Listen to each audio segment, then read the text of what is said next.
오늘 로마서 6장 4절, 5절을 중심으로 그리스도 부활의 세 가지 효력이라고 하는 제목으로 하나님 말씀 전하겠습니다. 오늘 부활주일인데 부활의 기쁨이 여러분들의 10년 가운데 평생토록 함께 할 수 있기를 주님의 이름으로 축원합니다. 우리 기독교에서 부활만큼 중요한 날도 없을 것입니다. 왜냐하면 모든 것이 다 이루어졌다 할지라도 부활이 없다고 하면 그 모든 것은 헛된 일이 되기 때문인 것입니다. 그리스도께서 죽으심으로 우리의 구원의 그 모든 것을 다 성취하셨습니다. 그 십자가의 죽음을 통해서 하나님과 화목하게 되었고, 그의 의로우신 심판이 보상되었고, 저주가 제거되었고, 형벌이 완전히 값을 치르게 되어졌다. 그래서 우리가 감당해야 될 그 진노, 그 저주, 그 보상, 그 심판, 그 모든 것을 예수님께서 십자가에서 죽으심으로 다 이루셨다, 다 해결하셨다, 그렇게 말씀합니다. 그럼에도 불구하고 우리는 그리스도의 죽으심을 통해서가 아니라 예수 그리스도를 죽은 자 가운데서 부활하게 하심으로 말미암아 우리를 거듭나게 하사 산 소망이 있게 하셨다고 하는 베드로의 말씀에 우리의 소망을 두고 있습니다. 무슨 얘기냐 하면 죽음으로 끝났다고 하면 우리는 소망을 가질 수 없다는 것입니다. 그래서 우리의 소망은 부활에 있습니다. 예수 그리스도께서 부활하심으로 우리의 믿음이 의미가 있게 되어졌고, 우리의 봉사와 헌신이 의미가 있게 되어진 것입니다. 만약에 부활이 없다고 하면 여러분의 그 어떤 것도 하나님 앞에서 받아들여지지 않을 것이고, 우리의 그 모든 것은 헛된 것이 되고 말 것입니다. 왜냐하면 그가 다시 사심으로써 죽음을 이기신 자로 나타나심과 같이 우리의 믿음이 죽음을 이기는 것이 오직 그의 부활에 있기 때문인 것입니다. 그래서 로마서 4장 25절 앞에 장을 보시면, 우리 가서 보실까요? 한 장만 앞에 보시면 로마서 4장 25절을 같이 읽어보겠습니다. 시작. 예수는 우리가 범죄한 것 때문에 내줌이 되고 또한 우리를 의롭다 하시기 위하여 살아나셨느니라. 그래서 예수님의 죽음과 부활은 나뉘어지지 않습니다. 같이 생각해야 됩니다. 예수님의 죽음을 얘기하면 반드시 부활을 말해야 됩니다. 죽음만 얘기하고 끝나버리면 안 되는 것입니다. 왜 그렇습니까? 우리가 의롭다함을 받지 못하기 때문입니다. 그러면 무슨 얘기입니까? 부활을 통해서 예수께서 부활하심으로 우리가 하나님 앞에서 의롭다함을 받을 수 있는 조건을 갖추게 되어졌다는 것입니다. 만약에 예수님께서 죽음에 굴복해 버리셨다면 어떻게 예수님의 죽음이 우리를 죽음에서 해방시킬 수가 있겠습니까? 예수님께서 죽음과 싸워서 승리하지 못하셨다고 하면 어찌 그 승리가 우리의 승리라고 말할 수 있겠느냐는 것입니다. 그래서 기독교 강요 2권 16장에서 칼빈은 이렇게 말합니다. 그의 죽으심을 통해서 죄가 제거되고 죽음이 소멸되었으며 그의 부활을 통해서는 의가 회복되었고 생명이 살아났으며 그리하여 그의 부활 덕분에 그의 죽으심이 그 능력과 효력을 우리에게 나타내게 된 것이다. 그러니까 예수 그리스도의 그 죽으심의 효력이 무엇입니까? 우리의 죄를 제거하고 하나님께서 요구하시는 의의 모든 보상을 성취하고 이루시는 그 모든 대가를 다 갚으시는 것이 부활을 통해서 그것이 의미가 있게 되어졌고 그것이 우리 것으로 믿을 때에 전가가 된다는 것입니다. 그러므로 바울은 그리스도께서 죽은 자들 가운데서 부활하사 능력으로 하나님의 아들로 선포되셨다라고 선언하고 있습니다. 예수님이 부활하셨다고 하는 것은 단순한 부활을 의미하지 않습니다. 그 부활로 말미암아 그 부활의 주님을 믿을 때에 우리의 모든 죄가 용서되고 그리스도 안에서 하나님 앞에 의로운 자라고 하는 인정을 받게 된다는 것을 말합니다. 뿐만 아니라 그 부활을 통해서 예수 그리스도께서 단순한 인간이 아니라 그분이 신성을 소유하신 하나님이라고 하는 사실을 부활을 통해서 우리에게 증거하고 계시다는 것입니다. 성경은 분명하게 선언합니다. 고린도전서 5장 17절에 보면 그리스도께서 다시 살아나신 일이 없으면 너희의 믿음도 헛되고 너희가 여전히 죄 가운데에 있을 것이요. 여전히 어디 가운데 있다고요? 죄 가운데 있을 것이다. 왜요? 예수님께서 죽으신 것은 우리의 죄에 대한 대속의 죽음이신데 그 죽음으로 승리하지 못했다고 하면 우리의 죄의 모든 대가가 해결되지 않았기 때문에 여전히 우리는 죄 아래 있을 수밖에 없다는 것입니다. 그러나 하나님께서 그 죄의 보상으로 받으시고 그를 부활시키심으로 우리의 모든 죄가 용서되어졌고 그 하나님의 그 보상이 다 치루어졌고 그 하나님의 진노가 다 사라져서 하나님과 화목하게 되었다는 사실을 선언하고 선포하는 그런 역할을 하는 것이 부활이라고 말하는 것입니다.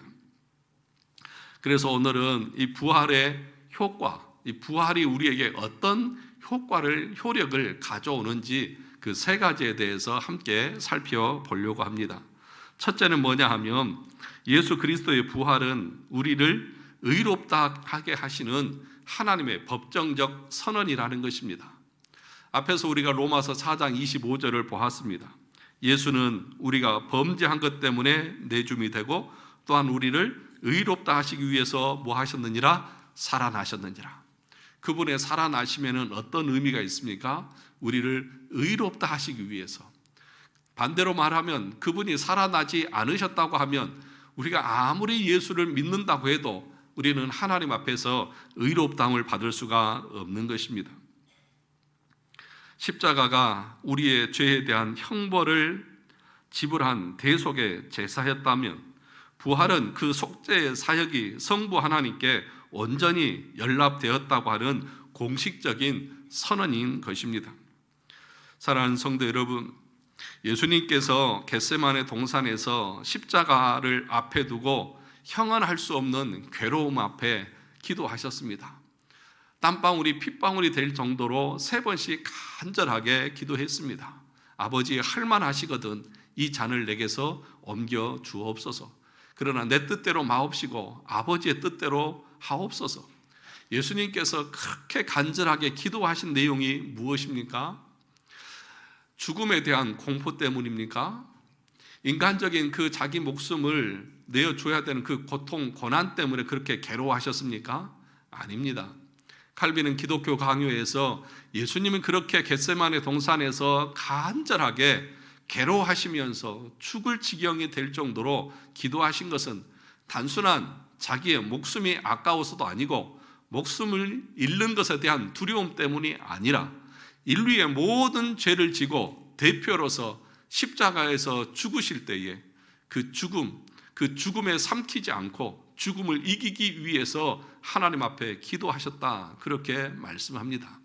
단순한 자기의 죽음 때문이 아니라 우리 인류의 그 사망의 권세를 이기시고 부활하셔서 우리에게 의를 가져다 주시기 위해서 그렇게 십자가에서 간절하게 기도하셨다는 것입니다.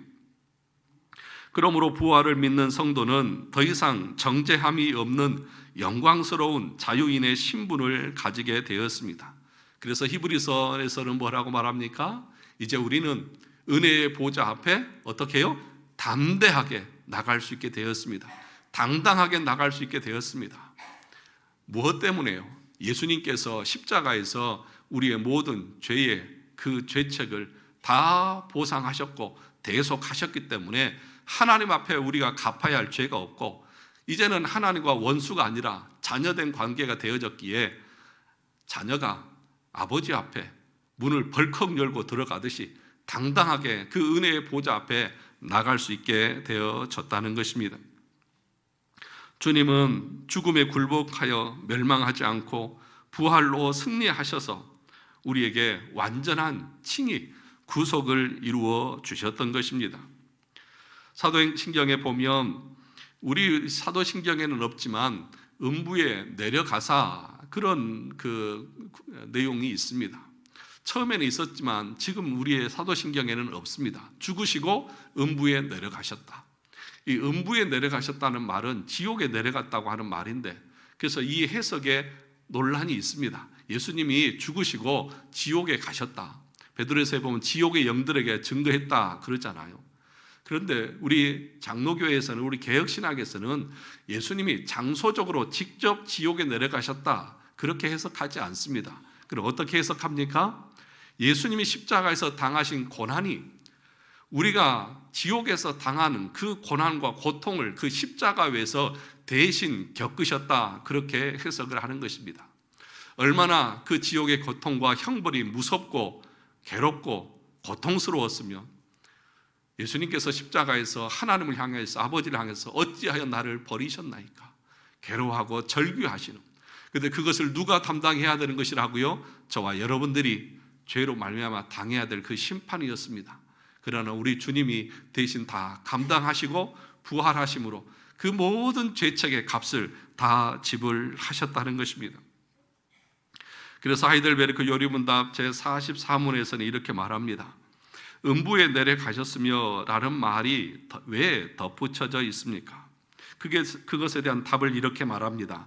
내가 큰 고통과 중대한 시험을 당할 때에도 나의 주 예수 그리스도께서 나를 지옥의 두려움과 고통으로부터 구원하셨음을 확신하고 거기에 풍성한 위로를 얻도록 하기 위함입니다. 우리는 이 사실을 믿고 우리는 이제는 나는 지옥의 고통을 당하지 않고 지옥의 형벌에서 이제 건진받은 구원받은 백성이 되었다고 하는 참된 위로와 소망을 갖는 것입니다. 두 번째로는 이렇게 얘기합니다. 그분은 그의 모든 고난을 통하여 특히 십자가에서 말할 수 없는 두려움과 아픔과 공포와 지옥의 고통을 친히 당하셨으므로 나의 구원을 이루셨습니다. 그분이 친히 지옥의 공포와 두려움, 그 진노를 당하셔서 우리의 구원을 이루셨다 그렇게 선언하고 계시는 것입니다. 그러므로 사랑하는 성도 여러분, 부활을 믿는 여러분들에게는 무엇이 주어져 있습니까? 하나님 앞에서 의롭다함이 주어져 있습니다. 이제는 진노의 자식이 아니라 하나님의 택함받은 자녀들이고 하나님의 나라를 상속받을 수 있는 영광의 자녀들이 된 것입니다. 아무도 아멘은 안 하셔. 여전히 세상이 좋으신가 봐요. 하나님의 자녀가 되어져서 그 하나님의 그 영화로움을 우리 모두가 상속받을 수 있는 자녀가 되어졌다. 하나님 앞에서 어떤 정죄도 없이 의롭다함을 받게 되어졌다. 무엇 때문에요? 예수 그리스도께서 부활하심으로 그렇게 되어졌다는 것입니다. 로마서 8장 1, 2절을 같이 한번 보겠습니다. 뒤로 넘어가셔서 로마서 8장 1, 2절을 보겠습니다. 같이 읽어보겠습니다. 시작. 그러므로 이제 그리스도 예수 안에 있는 자에게는 결코 뭐가 없다? 정죄함이 없나니 이는 그리스도 예수 안에 있는 생명의 성령의 법이 죄와 사망의 법에서 너를 뭐했다? 해방하셨느니라. 정죄함이 없고 이제는 우리를 그 죄에서 해방시켰다. 무엇 때문에요? 예수님께서 십자가에서 나의 모든 죄를 지고 죽으시고 그것을 다 해결하셨다고 하는 의미로 부활을 하셨으므로 이제 우리에게 어느 누구도 너 죄인이지, 너 심판의 대상이야, 너는 지옥의 백성이야, 이렇게 우리를 정죄할 수 있는 그 어느 누구도 없다. 어느 누구에게요? 예수 그리스도의 십자가의 공로와 부활을 믿는 모든 하나님의 백성들에게는 정죄함이 없습니다. 여러분에게는 있는 것은 무엇입니까? 진정한 자유고 기쁨이고 하늘의 소망이고 위로만이 우리 가운데에 있는 것입니다. 우리가 아는 하이델베르크 요리문답 45문에서도 이렇게 말합니다. 그리스도의 부활이 우리에게 주는 유익이 무엇입니까? 그 첫 번째 대답이 이것입니다. 그리스도께서 부활하심으로 죽음을 이기셨기 때문에 그의 죽음으로 우리를 위해서 성취하신 의로움에 우리가 동참하도록 하십니다. 그리스도께서 의를 성취하셨습니다. 그 의에 누가 동참해요? 우리가 동참하는 것입니다. 그래서 로마서 6장 4절 5절을 다시 한번 보시면 그러므로 우리가 그의 못과 죽으심과 합하여 뭘 받았어요? 세례를 받음으로 그와 함께 장사되었나니 이는 아버지의 영광으로 말미암아 그리스도를 죽은 자 가운데서 살리심과 같이 그 다음에 우리도 또한 새 생명 가운데서 행하게 하려 함이라 분명하게 말씀하고 계시는 것입니다. 그러므로 부활을 믿는 성도는 더 이상 정죄함이 없는 영광스러운 자유인의 신분이고 하나님의 보좌 앞에 담대하게 나갈 수 있습니다.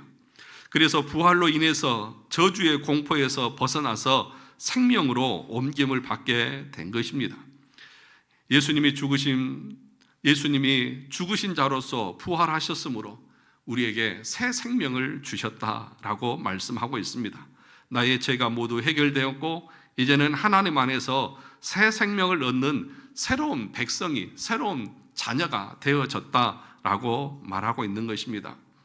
사랑하는 성도 여러분, 그러므로 우리에게는 어떤 두려움도, 어떤 진노의 무서움도, 괴로움도 없습니다. 예수 그리스도께서 다 감당하셨기 때문입니다. 이것이 하나님의 자녀들에게 주어진 부활의 능력이고 부활의 권세고 부활의 위로인 것입니다. 이런 은혜가 여러분 마음 가운데 있기를 주님의 이름으로 축원합니다. 그 마음이 예수 그리스도를 참으로 믿는 자들에게만 주어집니다. 예수님의 죽으심이 자신의 죄 때문에 죽으신 것입니까? 아닙니다. 그래서 이번 주 수요일 날은 그 예수님의 죽으심의 대속이 자신의 공로가 아니라 우리의 공로라는 사실을 기독교 강요에서 함께 공부하게 될 것입니다. 예수님께서 뭐가 부족해서, 예수님께서 뭐가 아쉬워서, 자기에게 뭔가 부족한 거 있어서 공로를 세워야 한단 말입니까? 그분에게는 자기가 자기를 위해서 공로를 세워야 할 것이 아무것도 없습니다. 그분은 온전하시고 완전하신 하나님이시기 때문에 그분에게는 부족한 것이 아무것도 없습니다. 그런데 그런 주님이 왜 십자가에서 죽으셔서 공로를 세우셔야 하냐 말이죠. 누구 때문인 것입니까? 우리의 죄에 대한 공로를 이루시기 위해서 그런 것입니다. 그러므로 사랑하는 성도 여러분, 여러분 마음 가운데 부활의 기쁨이 충만하게 임할 수 있기를 원합니다. 그것은 믿음에서 주어지는 것입니다.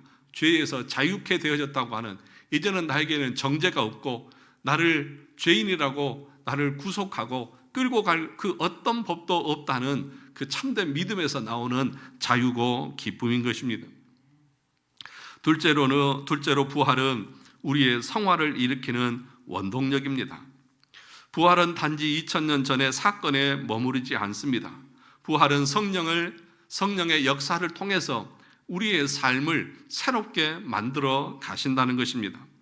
여러분 로마서 6장 4절을 다시 한번 보시면 하반절에 보면 그리스도를 죽은 자 가운데서 살리심과 같이 우리로 또한 뭐 가운데? 새 생명 가운데서 뭐 하게 하려 함이라? 행하게 하려 함이라. 5절도 보시면 만일 우리가 그의 죽으심과 같은 모양으로 연합한 자가 되었으면 또한 그의 부활과 같은 생명으로 연합한 자도 되리라. 사랑하는 성도 여러분, 연합이라고 말하죠. 이게 구원입니다. 구원이라고 하는 것은 접붙임이라고도 말하고 내주하심이라고도 말하고 연합하심이라고도 말합니다. 연합했다고 하는 것은 그리스도와 접붙여졌다, 한 몸이 되어졌다는 것입니다. 그래서 예수님 우리의 몸이고 우리는 그 몸의 뭐예요? 지체들이잖아요. 그러면 그 지체는 따로 떨어져서 존재할 수 있습니까? 없죠. 만약에 그것이 단절되어져 있다고 하면 뭔가 부족한 것이고 뭔가 병들어 있는 것이겠죠. 그러니까 참으로 예수 그리스도께서 내 죄를 위해서 십자가에서 죽으셨다고 하는 것, 그리고 내 죄를 다 해결하시고 부활하셨다고 하는 그 믿음이 우리 가운데 참으로 참되게 있다고 하면 그 믿음이 성령을 통해서 우리를 거룩한 성화의 삶으로 이끌어 나간다는 것입니다. 새 생명, 새로운 삶을 살도록 우리를 이끌어 간다는 것입니다. 부활의 새 생명으로 살게 하려 함이라. 사랑하는 성도 여러분, 이것은 무엇보다도 중요한 것입니다. 예수님께서 우리 죄를 위해서 죽으신 것으로만 끝난 것이 아니라 그 의의를 우리에게 전가해 주었습니다. 부활이 뭘 의미한다고요? 우리를 의롭다 하시기 위해서. 그래서 의의 전가 그렇게 말하잖아요. 그 전가에는 그리스도께서 이루신 의만 전가된 것이 아니라 율법 아래 나신 예수님의 그 순종의 전가라고 분명하게 가르치고 있습니다.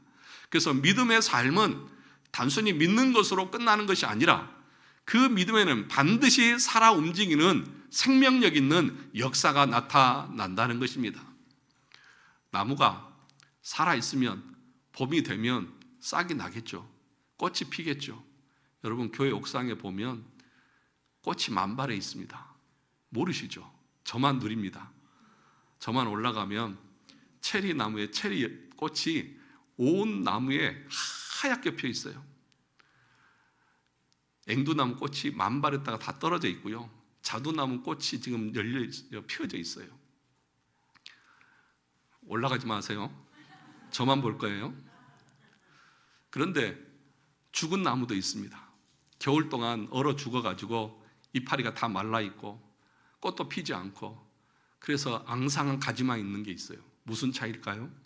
살아있는 나무는 잎이 나고 꽃이 피고 그리고 열매를 맺겠죠. 그러나 죽은 나무는 어떤 변화도 없습니다. 다시 말하면 우리가 죄로 말미암아 여전히 죽어 있다고 하면 그 삶에는 어떤 변화도 어떤 생명력도 어떤 거룩함의 열매도 없습니다. 그러나 내 믿음이 참이고 그리스도 안에서 참된 새 생명을 내가 얻었다고 하면 그 믿음으로 말미암아 여러분의 삶은 그리스도를 닮아가고 믿음의 삶의 열매들이 여러분의 삶의 현장에서 나타나게 될 것이라는 것입니다. 꽃이 피어서 사람들에게 보기 좋고 좋은 향기도 내뿜어서 아이 예쁘다, 아이 좋다 그런 기쁨의 모습들을 여러분들을 통해서 발견하게 될 것입니다. 뿐만 아니라 우리 안에는 여전히 부패의 잔재가 남아 있어서 그것에 대해서 죽여가면서 내가 그리스도를 닮아가지 못하고 하나님 뜻대로 살아가지 못하는 것에 대한 안타까움과 애통한 마음이 있을 것이고 더 열심을 품고 주님을 향해서 살아가고자 하는 그 열정들이 우리 안에 일어나게 되어져 있다는 것입니다. 여러분 로마서 6장 4절을 다시 한번 보시면 그리스도를 죽은 자 가운데서 살리심과 같이 우리로 또한 새 생명 가운데서 행하게 하려 함이라. 우리가 그리스도와 함께 살리심을 받았으면 이제 우리는 땅의 것이 아니라 위의 것을 구해야 한다고 말합니다. 골로새서 3장 1, 2절에 보면 이렇게 말합니다. 그러므로 너희가 그리스도와 함께 다시 살리심을 받았으면 위의 것을 찾으라. 거기에는 그리스도께서 하나님 우편에 앉아 계시느니라. 위의 것을 생각하고 땅의 것을 생각하지 말라. 그리스도와 함께 다시 살리심을 받았으면 뭘 찾으라고요? 위의 것을 찾으라. 땅의 것, 우리가 예수 믿기 전에 이 땅의 욕망, 소망, 세상에 그 썩어질 것을 추구했던 그런 것들을 버리고 이제는 하늘의 소망, 주님과 함께 살 그 소망의 그 삶을 살아가라고 우리에게 요구하고 있는 것입니다. 사도 바울도 6장 11절의 말씀에서 이렇게 말합니다. 6장 11절을 가서 보시죠. 6장 11절 같이 읽어보겠습니다. 시작. 이와 같이 너희도 너희 자신을 죄에 대하여 뭐한 자요? 죽은 자요. 그리스도의 예수 안에서 하나님께 대하여는 뭐한 자다? 살아있는 자로 여길지어다. 죄에 대해서는 뭐한 자로 여기라고요? 죽었다. 죄에 대해서는 내가 죽었어요. 더 이상 죄를 좋아하지도 않고 죄를 지을 의욕도 없어요. 그런데 그리스도의 안에서는 뭐라고요? 살아있는 자다. 그러므로 죄는 죽이고 그리스도를 향한 삶은 열심을 내라는 것입니다. 그래서 바울은 이 칼빈은 기독교 강요에서 이것을 가리켜서 회심이라고 말하면서 죄 죽이기와 영 살리기다. 참된 믿음을 가지고 살아가는 사람은 그리스도의 죽으심과 부활을 믿는 사람은 자기 안에 있는 그 육신의 욕망을 죽이고 자기 중심적인 그 욕망을 죽이고 그리스도를 위해서 하나님의 나라를 위해서 믿음으로 사는 일에 열심을 다 낸다는 것입니다. 에베소서 4장 22절 24절에서 보면 옛 사람을 벗어버리고 하나님을 따라 의와 진리와 거룩함으로 지으심을 받은 새 사람을 입으라 그렇게 분명하게 말합니다. 하이델베르크 요르문답 89문 90문에서도 이렇게 말합니다. 우리의 내면의 상태, 믿음의 내면의 상태를 이렇게 말합니다. 첫째는 하나님을 진노케 한 우리의 죄를 마음으로 슬퍼하고 더욱더 미워하고 피하는 것, 옛사람을 죽이는 것이요. 둘째는 그리스도로 말미암아 하나님 안에서 마음으로 즐거워하고 하나님의 뜻에 따라 모든 선을 행하며 사는 것을 사랑하고 기뻐하는 것이다. 예수를 참되게 믿는 사람들의 마음의 상태가 어떻다고요? 자기 안에 있는 죄에 대해서 뭐예요? 슬퍼하고 미워하고 그것에 대해서 증오합니다. 너 그거밖에 안 되니? 그런데 그것으로 끝나는 것이 아니라 예수 그리스도를 향해서 기쁨으로 자원해서 즐거움으로 주님을 위해서 나간다. 이것이 구원받은 하나님의 백성의 마음의 상태라는 것입니다. 그러면 여러분, 우리가 하나님 앞에서 말씀으로 살아가면서 내가 말씀대로 선종하지 못하는 것에 대한 애통함과 안타까움이 있습니까? 또 더 주를 위해서 하루를 살더라도 주와 동행하고 주를 위해서 살고자 하는 그 마음이 우리 가운데 있느냐는 것입니다. 여러분, 창세기에 보면 에녹은 하나님과 몇 년을 동행했어요? 300년을 동행했다, 그렇게 말하잖아요. 그러니까 무슨 얘기예요? 거듭난 하나님의 백성들은 주님을 기쁘시게 하는 일을 가장 즐거워하고 기뻐함으로 살아가는 거예요. 나를 좋아하고 나를 즐거워하고 내 기쁨과 쾌락을 위해서 사는 것이 아니라 하나님의 기쁨을 위해서 살아가는 것, 그것이 구원받은 하나님의 백성의 마음의 상태라는 것입니다. 사랑하는 성도 여러분, 저와 여러분의 마음 가운데에 이 참된 믿음의 열매들이 풍성하게 나타나기를 주님의 이름으로 축원합니다. 갈라디아서에서 바울은 이렇게 말했습니다. 이제는 내가 사는 것이 아니요 오직 내 안에 누가 사시는 것이다? 그리스도께서 사시는 것이다. 내 안에 그리스도께서 사신 것이다. 주님이 내 인생을 주관하고 주님의 뜻을 따라서 주님의 영광을 위해서 부활을 믿는 사람들은 그렇게 살아가는 것입니다. 그것이 갈라디아서 5장 22절, 23절에서 나오는 성령의 9가지 열매가 아니겠습니까? 오직 성령의 열매는 사랑과 희락과 화평과 오래 참음과 자비와 양선과 충성과 온유와 절제니 이 같은 것을 금지할 법이 있다 없다? 없다. 그걸 막을 방법이 없다고요.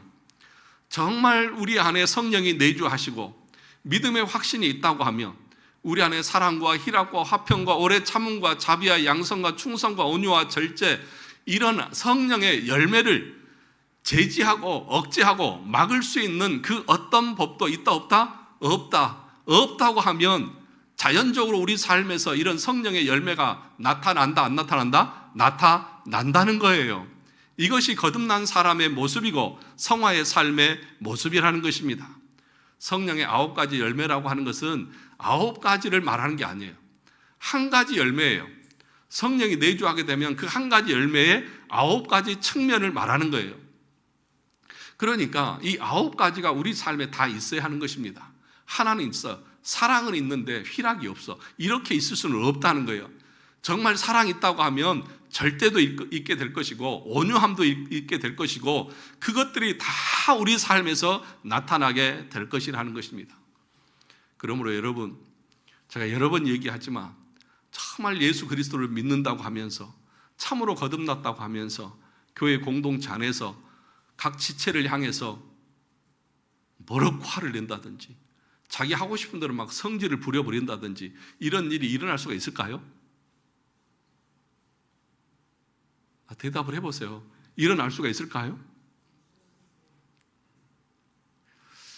내 팔을 보고 너는 왜 이렇게 못생겼어? 손도 두꺼워가지고 이러는 사람 있어요? 없잖아요. 내 몸의 지체를 가지고 물론 불만인 거 있지요.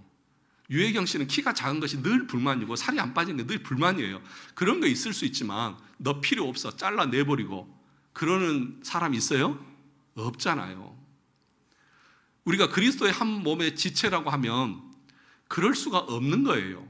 성령의 열매가 우리 안에 있다고 하면 그런 모든 면들이 우리 안에서 다 나타나는 거예요. 사랑이 있으면 절제하게도 되고 온유하게도 되고 양선, 친절하기도 하고 베풀기도 하고 그런 모든 것들이 우리 안에 다 나타나게 되어져 있는 거예요. 그런데 그런 것이 없으면서도 내가 참된 하나님의 백성이고 자녀다, 그것은 자기 스스로 마인드 컨트롤이지 하나님의 말씀과는 상관이 없습니다. 예수 그리스도의 부활을 믿는다고 하면 우리 안에 두 번째 나타나는 것이 뭐예요? 성화의 열매가 나타난다는 것입니다. 그것이 부활의 효력이에요. 그 부활의 효력, 그 성화의 열매를 막을 수 있는 장애물이 없어요. 반드시 나타나게 되어져 있고 반드시 열매가 드러나게 되어져 있다는 것입니다. 마지막 세 번째 부활의 효력은 우리 육체의 부활, 영화의 확실한 보증이다, 그렇게 말하고 있습니다. 예수님께서 부활하셨습니다. 그 예수님의 부활을 뭐라고 말합니까? 부활의 첫 열매다, 그렇게 말합니다. 첫 수확을 했다고 하는 것은 뭘 말하는 거예요? 이후에도 계속해서 부활의 열매가 있을 것을 우리에게 말씀하고 있는 것입니다. 그래서 웨스트민스터 신앙고백서 32장에서 그 죽음 이후의 상태와 부활에 대해서 이렇게 말합니다. 인간의 육체는 사후에 흙으로 돌아가 썩게 되나 영혼은 죽거나 자는 것이 아니라 즉시 그것을 주신 하나님께로 돌아간다. 의인의 영혼은 지극히 높은 천국에 들어가 몸의 완전한 구속을 기다린다, 그렇게 말하고 있습니다. 여러분, 우리가 죽게 되면 육은 썩어서 흙으로 돌아가지만 우리 영혼은 어디로 가요? 그 주신 하나님께 돌아갑니다. 전도서 12장 7절에 보면 흙은 여전히 땅으로 돌아가고 영은 그것을 주신 하나님께로 돌아가기 전에 기억하라, 그렇게 말하고 있습니다. 그러면 우리 주님이 재림하실 때에 우리 영과 우리의 육체가 다시 신령한 몸으로 부활할 텐데 그 중간의 상태는 어떤 상태로 있을까요? 어떤 사람들은 수면, 잠자고 있다, 뭐 그렇게 얘기하고 있는데 우리 성경은 그렇게 말하고 있지 않습니다. 십자가 위에서 회개한 강도에게 누가복음 23장 43절에서 예수님 뭐라고 말했습니까? 오늘 내가 나와 함께 어디에 있으리라? 낙원에 있으리라. 바울도 빌립보서 1장 23절에서 이렇게 말합니다. 차라리 세상을 떠나서 그리스도와 함께 있는 것이 훨씬 더 좋은 일이라. 또 고린도후서 5장 8절에도 우리가 담대하여 원하는 바는 차라리 몸을 떠나 주와 함께 있는 그것이라. 여러분, 죽으면 우리가 끝나는 것이 아니라 우리의 영혼은 아버지 앞에 가서 함께 거하는 것입니다. 주님이 이 땅을 재림하러 심판하시러 오시기 전까지 그 안에 함께 있는 것입니다. 그래서 하이델베르크 요리문답 57문에서 몸의 부활이 주는 위로를 이렇게 설명합니다.